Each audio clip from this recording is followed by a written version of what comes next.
Mais uma vez com todos vocês, quero agradecer, já pedindo para que vocês deem o like aí, que se inscreva e compartilhe para que possamos chegar às 50 mil visualizações. Já estamos com mais de 7 mil visualizações. Hoje vamos falar do Salmo de número 28. Salmo de número 28, vamos ler apenas o versículo 1, que diz o seguinte: A ti clamarei, ó Senhor, rocha minha. Não endureças para comigo, não suceda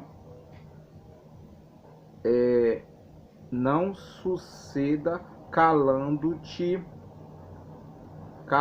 a meu respeito, que eu me torne semelhante aos que descem a cova. Salmo de número 28. Salmo de número 28 é um salmo de lamentação atribuído a Davi, uma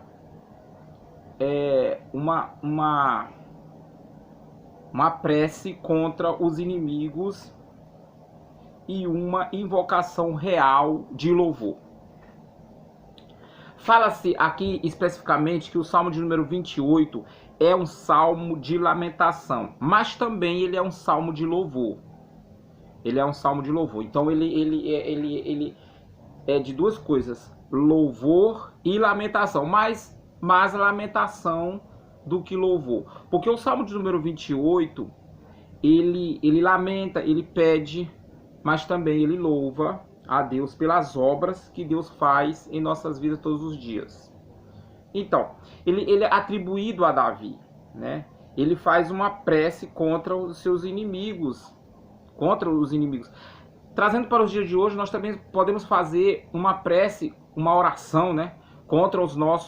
Um pedido contra os nossos inimigos, não para que eles morram, não, mas que Deus possa livrá-los do mal e de tanta perseguição em nossas vidas que nós temos, infelizmente, no nosso trabalho, vizinho, dia a dia.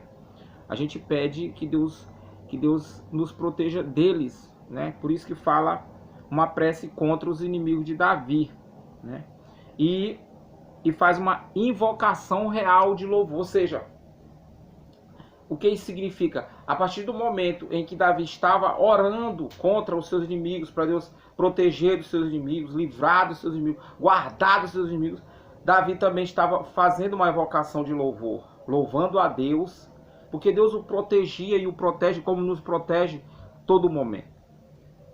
Segundo ponto, Davi pede a Deus para ser distinguido dos ímpios e de seu merecido castigo. Então, Davi aqui faz um pedido a Deus para ser distinguido. O que significa distinguido? Distinguido significa diferença, separação. Então, Davi estava pedindo para Deus que Deus o diferenciasse dos ímpios, que eram também os seus inimigos, que não creem. Ímpio é o que não crê, né? Credo, ímpio. Entendeu? Então, Davi, ele pedia para que fosse distinguido, né? A Bíblia tem essa palavra, distinguido. Então, distinguido, Davi estava pedindo para que Deus separasse ele dos ímpios, dos inimigos. Entendeu? E que também Deus distinguisse, Deus livrasse o próprio Davi do castigo de Deus. Todo mundo sabe, muita gente que lê a Bíblia, não vou falar todo mundo, mas muita gente que lê a Bíblia sabe do pecado que Davi cometeu. E por isso que Davi fala aqui, pedindo a Deus para que o livrasse do castigo, do merecido castigo. Porque todo mundo que pratica pecados é de merecimento que seja castigado. Deus castiga, mas mesmo este castigo merecido, a gente pede para que Deus... Quando a pessoa peca, imediatamente a consciência pesa. Então, você já vai logo, se arrepende, pede para que Deus livre deste castigo que é merecido. Tá? 3. Exaltação ao Senhor pelas obras em nossas vidas. Exaltar, louvar. Por isso que eu falei que também é um salmo de louvor, além de ser um salmo de lamentação. Também é um salmo de louvor, entendeu? Então, é exaltar a Deus, ao Senhor, pelas obras que Ele faz em nossas vidas, né?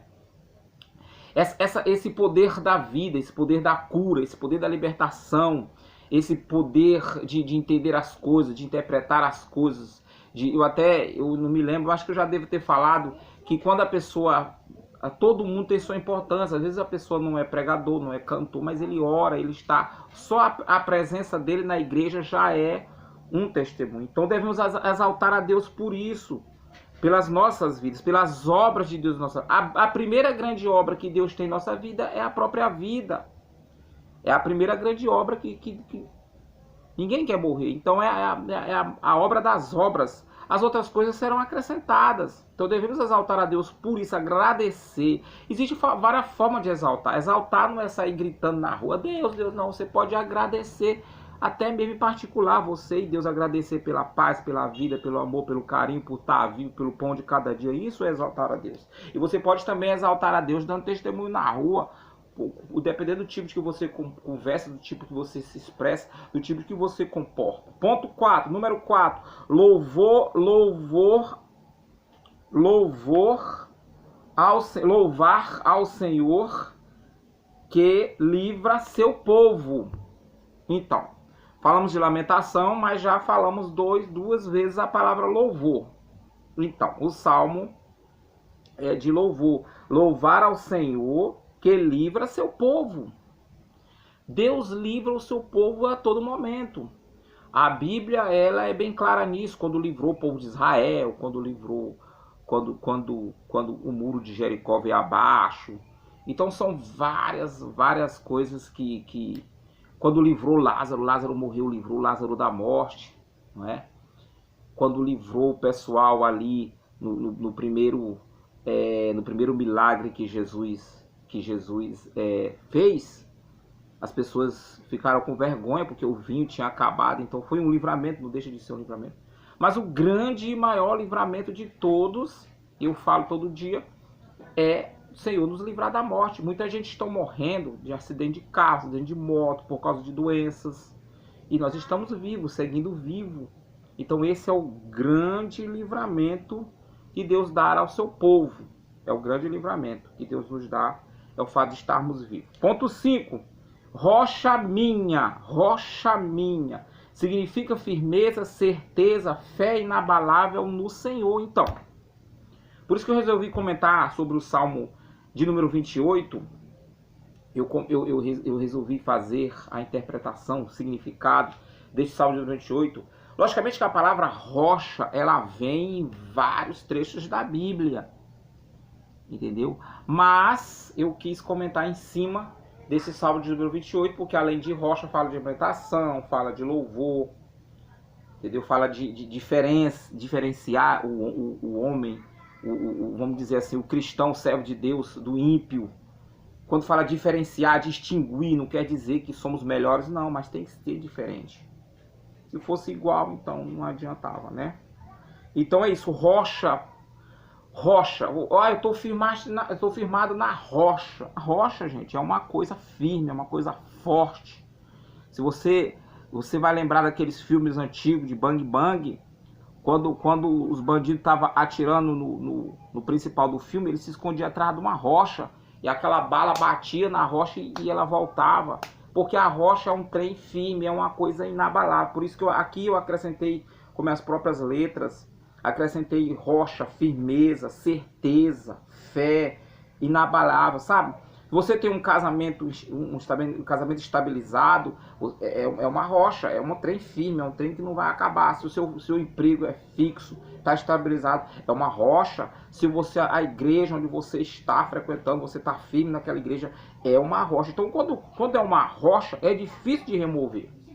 Para remover uma rocha, ou um lugar que tem várias rochas, é preciso que seja uma PC, e ela tem que trocar aquela ponta dela, que é uma concha, e colocar uma outra que chama de pica-pau, entendeu? Para poder quebrar, e mesmo sendo uma PC, não é fácil quebrar. Então rocha é coisa firme, é coisa forte, é coisa fixa. Então comparamos o Salmo, é o ponto, como é que eu posso dizer assim, é o ponto mais interessante, é o que mais chamou a atenção, é a moral da história do Salmo 28.